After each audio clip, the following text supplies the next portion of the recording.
دا مهال چې موږ په پېښور پریس کلب کې موجود یو دلته چې زموږ سره د خیبر پښتونخوا صوبایي چیرمین قومي وطن پارټۍ چې سکندر شفاف صاحب موجود دی دی نن راغلي دلته پریس کانفرنس کوو باقي تپوس د دې نه کوو چې دا نننی پریس کانفرنس د څه حوالې سره او د دې مین مقصد څه و. السلام علیکم. ډېر مننه چې موږ موقع راکړه. سکندر صاحب دا راته ووایي چې دا نن چې کوم پریس کانفرنس د دې مین مقصد څه و د څه حوالې سره. کوم وفاقي بجټ چې 11 جون باندې تشریح شو د هغې حوالې سره د فعالیت موږ دا ګڼو چې دا یو ناکام ترین بجټ دی او عوام دشمن بجټ دی. دې کې چې کوم اهداف حکومت ځان ته ایښي دي تېر کال یې هغه نوم پوره کړی او دې کال هم چې دی موږ ته نه ښکاري چې هغه به پوره کړی شي. د هغې په نتیجه کې چې دی ټیکسونو کې به هم اضافه کېږي، د هغې په نتیجه کې به ګرانۍ کې به هم اضافه کېږي، د هغې په نتیجه کې قرضو کې به هم اضافه کېږي.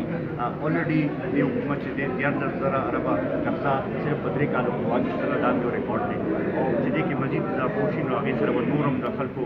باندې بوج به راځي. به دې وخت کې ګراني چې ده هغه د هر کور هر یو کس مسله ده او هغې حوالې سره موږ دې کې څه ونه لیدل چې څه اقدامات دغه دي، بلکې دې بجټ کې خو یو عجیبه دي دغه وکړو چې فاینانس منسټر صاحب دا وایي چې ګراني موږ نشو کنټرول کولی. نو موږ دې باندې دغه کوو چې یاره ګروت او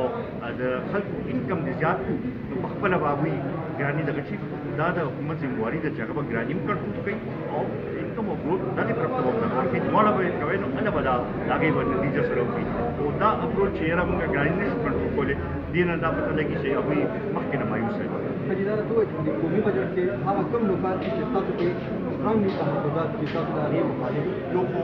کوم چې دا ټارګټس ځان ایښي دي دغه ټارګټس اچیوي بل نه دي. بل دا دی چې دا موږ دا ګڼو چې دا بجټ هم په پروژو باندې دی او ستمبر اکتوبر کې به بل مینی بجټ به راځي ځکه چې IMF سره لا مذاکرات روان دي. څو پورې هغه کمپلیټ شوي نه وي د دې بجټ هېڅ حیثیت پاتې نه شو. یا دغه شانتې पेट्रोल और तेलों की कीमत के दे के चिकम पेट्रोलियम लेवी के इजाफा खेले दागे पर नतीजे के पेट्रोल और तेलों की कीमत के बाद इजाफा की अगम लो इन्फ्लेशनरी लगा दे वाक़ सर बखल कुमाने पहुँच राजी बा दगा शांति मुंगा दा गणू चे कम चिपी तनखागानों के इजाफा करे दाम काफ़ी न दा और दागे सर हम दखल माने दगे कोशिश कोल पकड़ ची नूरम इजाफा पदे की उसी से ऑलरेडी इन्फ्लेशन चे दे अगर 11% जात थे नो 10% इजाफा चे दा देखल कुछ तनखादार तबके से भी टोक करे दा उस सर्वेज हम शिवी दी आगे के दा दगा शिवी दे चे 13 काल के यो आम मुतवसत कोर चले दागे अखराजात के 25% इजाफा शिवी दा और इनकम के 70% कमी शिवी दी नो पता के हवाले सरा दा यो खतरनाक ट्रेंड दे और मुंगा दा गणू से दे हुकूमत पॉलिसो बदल के नूर हम गरीबाना नुमानी पहुंच कलर शेफा से दा शरीक के चैनल को कम दाता सो कम बजट हवाले खबरों दा कोई बजट सुबह बजट दा लाटा इंस्टा दा ने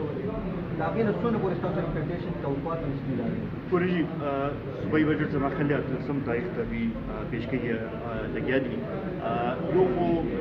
जमुंगा बजट इंतजार से दे अगर 85% से अगर 50% मरकजी बजट पाने दे से मरकजी बजट नाकामी नो यार सुबह न मुंगा से तब और जेके ट्रे काल की कम दासे दगा कड़े रे मुंगा हुई उस दगा खसूसन मुंगा दा गणु चिकोरा जमुंगा मर्ज डिस्ट्रिक्ट्स जो नवे इलाका तकरीबन 25% मुंगा सुबह चले अगर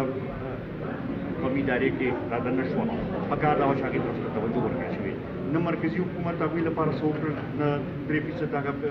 NFC के पैसे के खत्म हुए ना का सल्लर रुपए से देगा यो काल पर पेशी दी न सुबह हुकूमत तरफ अदा से इकदामात कफकारी चे दागदे आवाम चले दागुई मायूसी हर राशि और तक खुशहाली राशि पता के हवाले सरा मुंगा दा गणू चे सुबह हम नाकाम थे और मरकजी हुकूमत जी पाफेर के सरदार शरीक के इनके साथ का उम्मीद है जैसा तुम मुखराशी और ये सुबह हुकूमत तासो द सीएम पोजीशन मान रहा है तासो द बजट से प्रायोरिटीज पर पूरा खुदा अल्लाह ताला करनी दी और नंतर उनका दबे खुदा अवामो मसाइल से दा और खास के दोनों मसाइल को दा उनका पेशन दे उनका दा गणू सुबह के मसाइल साथ जमुंगा सुबह दखल जरूरत नजात बिजली पैदा की और रानी बिजली पैदा की जमुंगा सुबह दखल जरूरत नजात गैस पैदा की और जमुंगा सुबह दखल जरूरत नजात तेल पैदा की एनर्जी दुनिया के कब्जे की भी هغه ځای ترقي کوي پکار دا نه چې دا صحیح طریقې سره یوټیلایز شي نو دلته کې ترقي کېدی شي دلته کې د ټوریزم هم ډېر لوی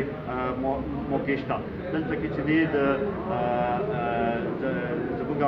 کوم منرل ریسورسز دي دا هم ډېر زیات دي نو چې دا ټول موږ کمباین کړو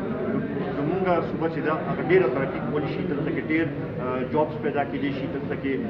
اکانومي چې دا هغه بوم کېدی شي خو چې صحیح طریقې سره دې طرف ته سټریم لاین کړی شي او یو سیسټم ولري